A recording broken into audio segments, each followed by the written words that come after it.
Olá, boa noite. Eu sou Rosiane Kennedy. Você confere conosco a partir de agora as notícias que circularam hoje nos corredores do poder.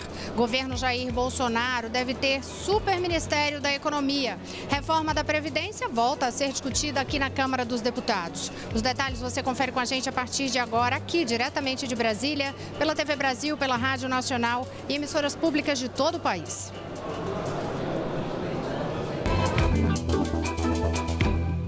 Olha, e hoje o programa Nos Corredores do Poder está sendo apresentado aqui do Salão Verde, portanto, voltamos a circular diretamente nos corredores do poder mesmo. Nos últimos meses vocês acompanharam a gente durante o período eleitoral com o programa sendo transmitido da redação da TV Brasil aqui em Brasília, mas agora a gente volta a circular porque tudo volta a acontecer pós-eleições nos corredores do poder do Congresso Nacional, do Supremo Tribunal Federal, do Palácio do Planalto, tudo volta a ocorrer em Brasília, com essa movimentação nessa reta final de ano e também com a preparação para o novo governo assumir. E é justamente sobre este novo governo que vai assumir que a gente começa hoje falando deste jornal.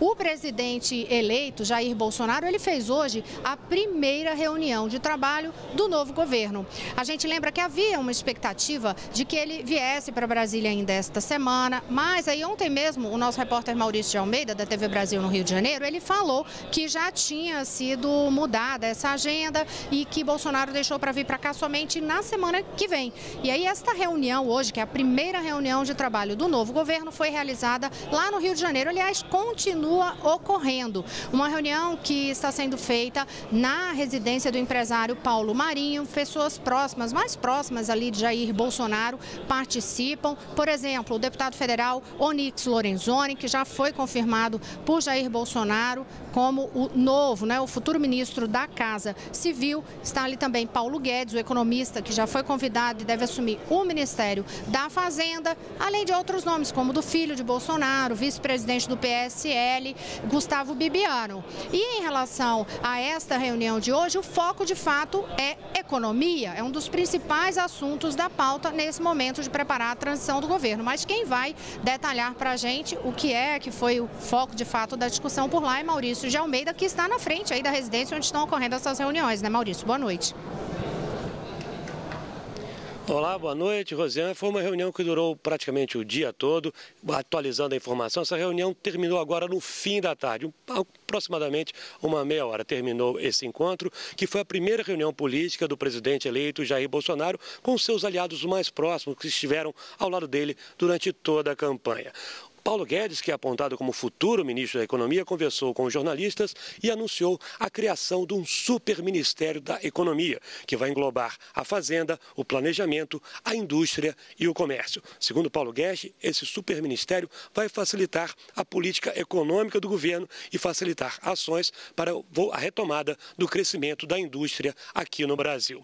Um super Ministério da Economia já aconteceu na época do governo Collor, em 1990, quando também a Fazenda, o Planejamento e a Indústria e o Comércio foram unificados em um super Ministério na época que foi ocupado por Zélda Cardoso de Mello. Agora, Paulo Guedes vai ocupar esse super Ministério da Economia no futuro governo Bolsonaro. Paulo Guedes conversou com jornalistas e disse também que na reunião de hoje foi tratada a independência do Banco Central. Ele defende essa independência e diz que o mandato do presidente do Banco Central deve ser de 4 anos, não coincidindo com o mandato do presidente da República. Dessa forma, a política econômica do Banco Central seria mantida entre um governo e outro. O mandato começaria 2 anos antes de terminar o mandato do presidente e continuaria nos 2 anos do futuro presidente da República quando ele assumisse. Por isso, Paulo Guedes diz que acena com a possibilidade da manutenção do atual presidente do Banco Central no cargo. Ele diz que ainda não fez um convite formal, vai sondar primeiro se ele deseja permanecer no governo. Se quiser continuar no governo, segundo Paulo Guedes, será saudável a manutenção de Ilan Goldfein na presidência do Banco Central. Hoje também foi debatida a reforma da Previdência, que é considerada uma prioridade para o governo Bolsonaro. Paulo Guedes diz que é urgente essa aprovação e defende que a aprovação seja feita ainda esse ano, com um projeto que está tramitando aí no Congresso Nacional. Paulo Guedes diz que há 2 anos defende a aprovação desse Congresso e que, se ele for aprovado esse ano, vai ajudar bastante nas contas do futuro governo. Paulo Guedes conversou com jornalistas e vamos escutar um trecho dessa entrevista. Previdência é hoje o galopante, o déficit galopante nosso é a Previdência. Vão aprovar o projeto que está no Congresso? Vejam, eu acho que trabalharam 2 anos nessa reforma. Eu passei 2 anos dizendo, aprovem a reforma da Previdência, aprovem a reforma da Previdência. Então, é evidente que eu não posso só agora, porque passei para o governo e botei um chapéu, vou falar, não aprovem a reforma da Previdência. Eu tenho que dizer, aprovem a reforma da Previdência. Sim, essa reforma da Previdência eu digo sempre que nós vamos criar uma nova Previdência com regime de capitalização. Mas existe uma Previdência antiga, que está aí. Então, além de um novo regime trabalhista e previdenciário que nós deveremos criar para as futuras gerações, nós temos que consertar essa que está aí.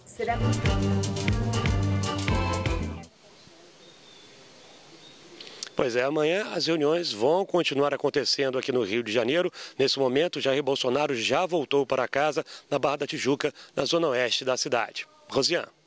Obrigada, Maurício. Eu volto a conversar contigo daqui a pouquinho, até para a gente falar um pouco mais aí sobre essa questão do Banco Central e sobre a equipe de transição, mas eu vou aproveitar esse gancho sobre as declarações de Paulo Guedes a respeito da reforma da Previdência para destacar que aqui no Congresso Nacional o assunto voltou de fato à discussão. Mariana Jungmann está aqui ao meu lado, foram várias declarações, né, Mariana, tanto na Câmara como no Senado Federal, mas a tramitação da reforma da Previdência, a PEC, está aqui na Câmara dos Deputados. O que é que disseram aí os parlamentares? Inclusive o presidente da Câmara falou sobre isso. Boa noite. Presidente da Câmara, boa noite. O presidente da Câmara e o do Senado, viu, Rosiane, além de vários parlamentares. Rodrigo Maia, presidente da Câmara, disse que a reforma da Previdência já deveria ter sido aprovada, ele é favorável a ela, mas admitiu que o atual texto que está na casa, que é o da PEC enviada pelo governo de Michel Temer, não tem condição de ser aprovado neste momento. Ele disse que marcar aí uma votação dessa reforma agora seria, sem uma articulação correta, seria novamente ver a reforma ser derrotada. E aí ele disse que essa articulação cabe, então, ao novo governo, ao futuro presidente Jair Bolsonaro. Foi também nesse tom que falou o presidente do Senado, Eunício Oliveira, que disse também que cabe a Jair Bolsonaro e ao seu governo articular aí e que quando essa e outras matérias, inclusive, estiverem articuladas, ele pode colocar em votação. Eunício Oliveira disse que pode, inclusive, convocar o Congresso extraordinariamente em janeiro para votar a reforma, se tiver essa articulação. Mas aí a gente entra em outros 2 problemas que foram apontados por diversos parlamentares aqui, inclusive pelo deputado Major Olímpio, que foi eleito senador e é aí muito próximo de Jair Bolsonaro, Rosiane, que é, primeiro, a questão da intervenção no Rio de Janeiro. A gente lembra que enquanto estamos em intervenção no Rio, não é possível votar emendas constitucionais, essa intervenção deve ir até dezembro. E aí entra um outro problema, que é a questão da legitimidade do atual Congresso. Muitos parlamentares levantaram a questão de que nas últimas eleições vários parlamentares não foram reeleitos e aí esse Congresso talvez não teria aí essa legitimidade para votar a reforma em cima da hora dessa mudança aí de parlamentares. Nesse caso precisa ressaltar, né? Legitimidade pela lei eles têm, né, Mariana? Sim. É preciso ressaltar porque o mandato, por mais que outros já tenham sido eleitos, esse mandato vai até o ano que vem e a posse aqui no Congresso Nacional dos novos deputados e senadores só ocorre ali no dia 1º, a partir do dia 1º, quando começa a nova sessão legislativa. 1º de fevereiro.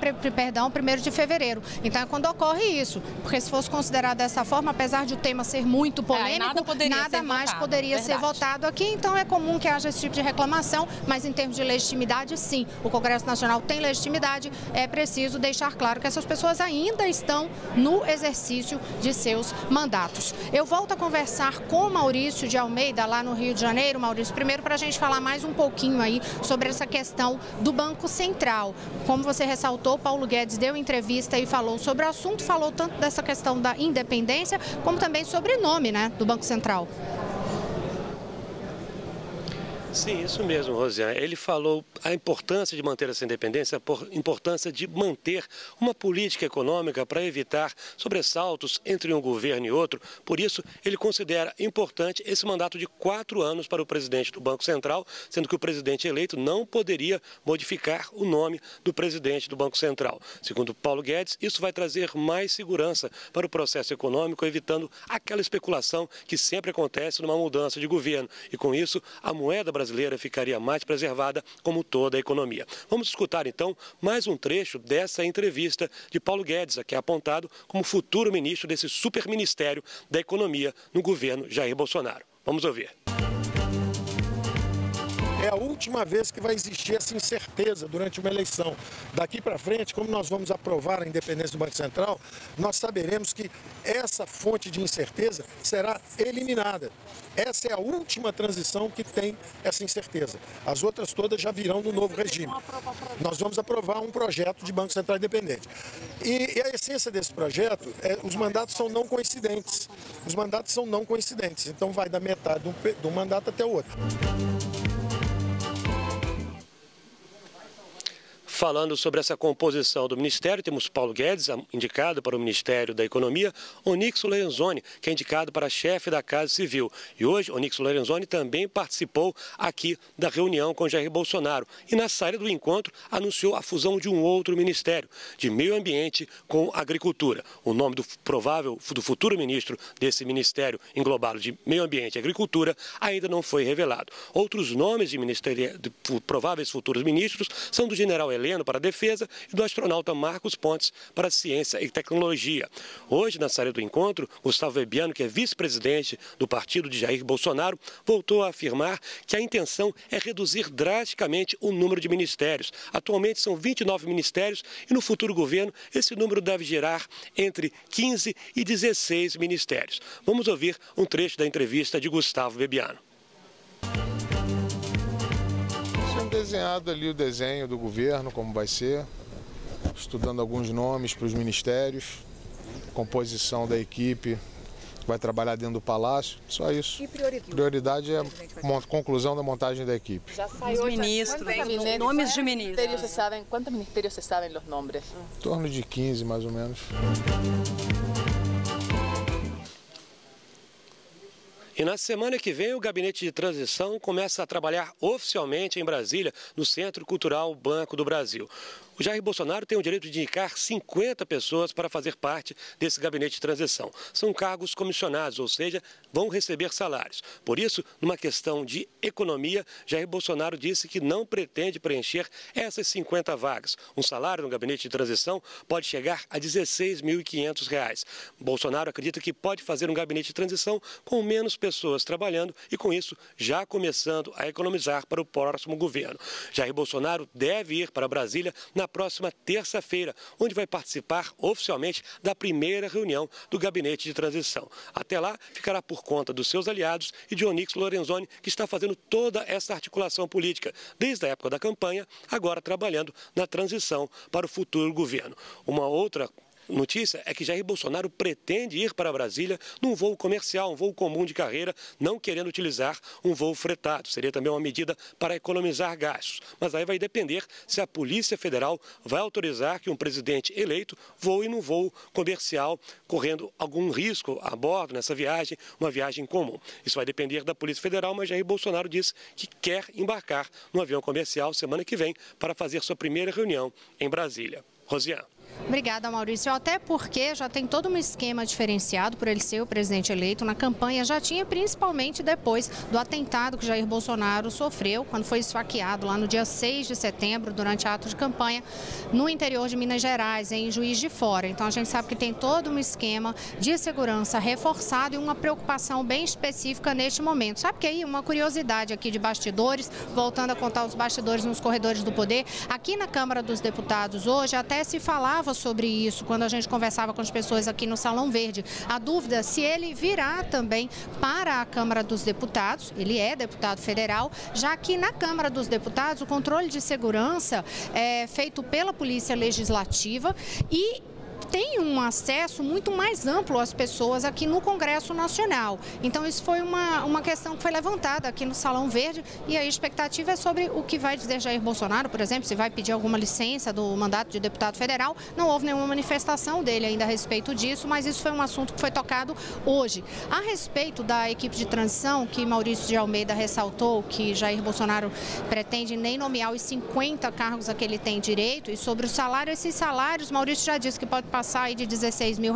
São salários que variam de 2.500 e pouquinho até 16.500 e poucos reais. Esses cargos já podiam ser nomeados a partir de hoje, pelo que determina a legislação que trata da transição de governo. E esses cargos precisam ser desocupados até o dia 10 de janeiro. Até lá, essa equipe fica trabalhando aqui em Brasília. É um tipo de cargo que se chama DAS.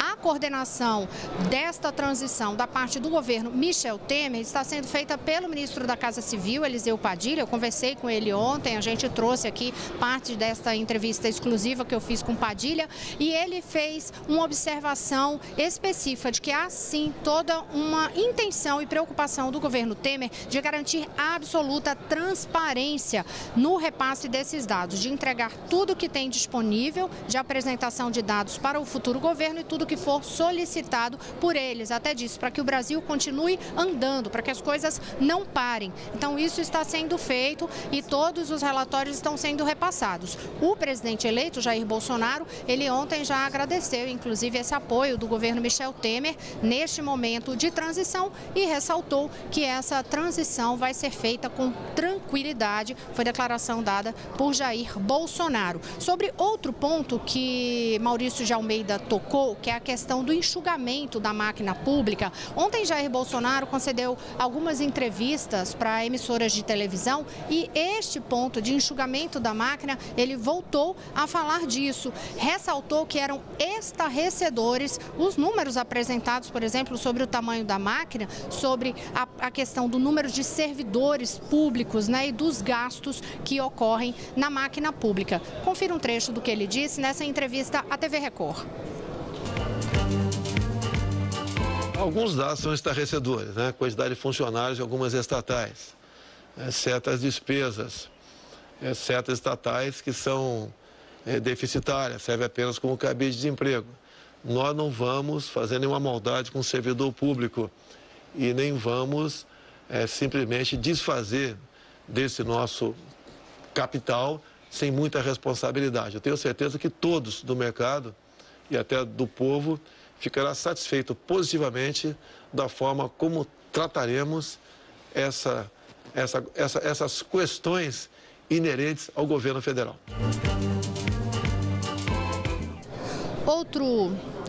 Outro ponto que vale destacar aí em relação às entrevistas que Jair Bolsonaro concedeu ontem à noite é, por exemplo, em relação a quem vai ocupar o Ministério da Justiça. Jair Bolsonaro disse que fazia ali um convite, né, pretende convidar o juiz Sérgio Moro, que é responsável pelo julgamento da Operação Lava Jato na primeira instância, pretendia convidá-lo justamente, que apresentava esse convite para ele assumir o Ministério da Justiça ou assumir uma vaga de ministro no Supremo Tribunal Federal quando esta vaga for aberta. Confira. Acabou o período eleitoral. Se tivesse falado isso lá atrás, soaria oportunismo da minha parte, né? Eu pretendo sim, não só para o Supremo, quem sabe até para o Ministério da Justiça. Pretendo conversar com ele, saber se há interesse dele nesse sentido também. Pretendo conversar brevemente com ele e, se houver interesse da parte dele, com toda certeza, ele será uma pessoa de extrema importância num governo como o nosso. Sobre a relação com o Poder Judiciário, ele disse que vai ter uma relação harmônica, informou que já conversou com o presidente do STF, o ministro Dias Toffoli, e que voltará a se reunir com Dias Toffoli, o que deve ocorrer na próxima semana aqui em Brasília. Jair Bolsonaro disse que desistiu ali, ele tinha desistido desde a época da campanha mesmo, daquela ideia de aumentar o número de ministros da Suprema Corte, que a gente sabe que hoje é composta por 11 integrantes. A respeito do convite que ele fez a Sérgio Moro, o juiz da Vara Federal lá em Curitiba, ele se manifestou sobre isso hoje. Ele emitiu uma nota. Vamos conferir aí um trecho. Ele diz o seguinte: sobre a menção, no caso Sérgio Moro, sobre a menção pública pelo senhor presidente eleito ao meu nome para compor o Supremo Tribunal Federal quando houver vaga ou para ser indicado para ministro da Justiça em sua gestão, apenas tenho a dizer publicamente que fico honrado com a lembrança. Caso efetivado oportunamente o convite, será objeto de ponderada discussão e e reflexão. Portanto, a manifestação do juiz Sérgio Moro hoje sobre este convite, já ainda informal, né? Já que Jair Bolsonaro ainda não ocupou o cargo, mas já esse convite informal para que ele ocupe o MJ ou uma vaga no Supremo quando for aberta. Ainda a respeito das declarações de Jair Bolsonaro, ontem ele voltou a falar sobre a flexibilização do Estatuto do Desarmamento para permitir, por exemplo, o porte de armas, né, a compra de armas por pessoas um pouco mais jovens do que o que prevê a legislação hoje. Confira. Um dos dispositivos lá do Estatuto do Desarmamento diz que você tem que comprovar efetiva necessidade para comprar uma arma de fogo. E quem decide isso aí é a Polícia Federal, que é orientada pelo Ministério da Justiça e até mesmo pelo próprio Presidente da República. Esse poder subjetivo do delegado da Polícia Federal nessa hora vai diminuir, se não depender do senhor? A orientação nossa é que a efetiva necessidade está comprovada pelo estado de violência que vive o Brasil. Nós estamos em guerra, todo mundo diz isso aí, vocês da imprensa mesmo dizem isso aí. Agora, nós queremos mexer na lei isso aí. E também diminuir, em vez de 25 para 21 anos de idade. E mais ainda, dar o porte definitivo para o cidadão. Não podemos, periodicamente, de 3 em 3 ou de 5 anos, a posse de arma de fogo para o cidadão. Porque vira um IPVA das armas. Não podemos criar mais um encargo para quem quer ter uma arma dentro da sua casa para defender a integridade da sua família. Vamos falar da oposição agora, porque 2 dias depois da vitória de Jair Bolsonaro, que teve mais de 55% dos votos dos eleitores em todo o país, a Comissão Executiva Nacional do PT, o Partido dos Trabalhadores, que teve ali o candidato derrotado Fernando Haddad, fez uma reunião hoje em São Paulo. Então a gente vai para lá, para a redação de São Paulo, conversar com Vanessa Casalino. E nesta reunião hoje, Vanessa, o PT fez alguma meia-culpa a respeito dessa derrota de Fernando Haddad? Boa noite.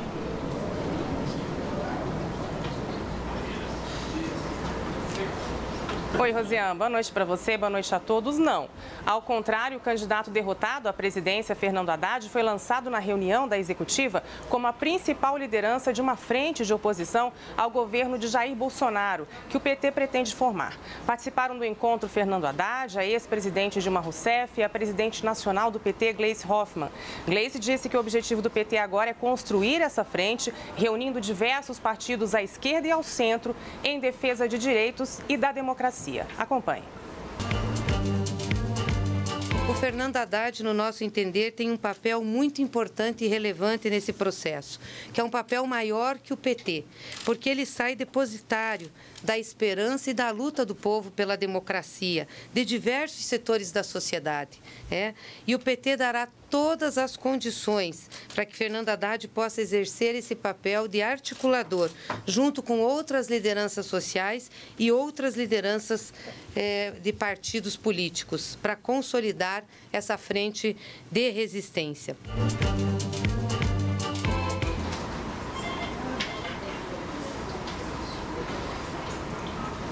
José, ainda na avaliação do PT, o partido saiu fortalecido das urnas porque foi a sigla que mais elegeu governadores, 4 no total, e também porque formou a maior bancada na Câmara, 52 deputados. A executiva decidiu ainda que a primeira pauta vai ser o combate à aprovação da reforma da Previdência. Obrigada, Vanessa. No próximo bloco, outras notícias nos corredores do poder. Eu volto já. Olá, estamos de volta. Eu sou Rosiane Kennedy. Você confere com a gente as notícias que circularam hoje nos corredores do poder. Vamos para o Supremo Tribunal Federal conversar com o repórter Paulo Leite para saber o que foi julgado hoje no STF. Paulo, boa noite. Oi, Rosiane, boa noite para você, boa noite para todo mundo. O ministro Edson Fachin, que é o relator da Lava Jato aqui no Supremo Tribunal Federal, negou um pedido da defesa do ex-presidente Lula para suspender o trâmite de uma ação penal em que o ex-presidente Lula responde por supostamente ter recebido dinheiro da Odebrecht, dinheiro que seria de propina. E qual que é a discussão nesse caso? Esse caso está lá com o juiz Sérgio Moro e a defesa do ex-presidente Lula quer que esse caso fique suspenso até que o Comitê de Direitos Humanos da ONU bata o martelo. Diga se Moro cometeu ou não excessos em relação ao ex-presidente Lula. Agora, esses argumentos não foram aceitos pelo ministro Edson Fachin, que negou o pedido e, portanto, a ação segue tramitando normalmente. É uma decisão liminar provisória, tem que ser ou não referendada pela segunda turma aqui do Supremo Tribunal Federal, que é composta por 5 ministros, entre esses ministros, o próprio Fachin. Lembrando que o ex-presidente Lula está preso em Curitiba desde o dia 7 de abril deste ano, há pouco mais de 6 meses, portanto, está lá na carceragem da Polícia Federal em Curitiba. Foi condenado a 12 anos e 1 mês de prisão por 2 crimes, corrupção passiva e lavagem de dinheiro, pelo caso do triplex no Guarujá. É com você, Rosiane. Obrigada, Paulo. E vamos conferir com o Leandro Martins qual o destaque de hoje lá na Rádio Nacional. Boa noite, Leandro. Boa noite, Rosiane. Boa noite a todos. O Ministério Público de Santa Catarina vai investigar a conduta da deputada estadual eleita Ana Caroline Campagnolo, do PSL, que divulgou nas redes sociais um comunicado pedindo que estudantes catarinenses gravem e denunciem manifestações político-partidárias contrárias ao presidente eleito Jair Bolsonaro. A Promotoria de Justiça de Florianópolis instaurou via ofício um procedimento para apurar possível violação ao direito à educação e adotar as medidas cabíveis. O texto divulgado pela deputada nas redes sociais diz que muitos professores e doutrinadores não conterão a sua ira e farão da sala de aula um auditório para queixas em virtude da vitória de Bolsonaro. E que, por isso, os estudantes devem filmar todas as manifestações político-partidárias ou ideológicas. Em nota, os sindicatos representantes dos trabalhadores em educação das redes pública e privada municipal, estadual e federal do estado de Santa Catarina classificam o comunicado da deputada eleita como uma ameaça e um ataque à liberdade de ensinar do professor. Segundo os sindicatos, isso é tipicamente aplicado em regimes de autoritarismo e censura. Os sindicatos dizem ainda que os próprios sistemas de ensino têm autonomia para propor, em conjunto com a comunidade escolar, o currículo e demais atividades pedagógicas. Rosiane. Obrigada. E Carolina Pimentel traz as principais manchetes da Agência Brasil. Boa noite, Carol. Boa noite, Rosiane. Vamos lá, a Confederação Nacional de Municípios quer discutir o pacto federativo com o próximo governo. Mudanças no Estatuto do Desarmamento podem voltar à pauta da Câmara. PGR pede uma liminar contra a lei que restringe perícia de estupro em menor. E STF mantém envio de inquérito de deputado goiano à primeira instância. Volto com você, Rosiane. Obrigada, Carolina Pimentel. Uma boa noite a todos e a gente te espera aqui amanhã às 6h30. Até lá.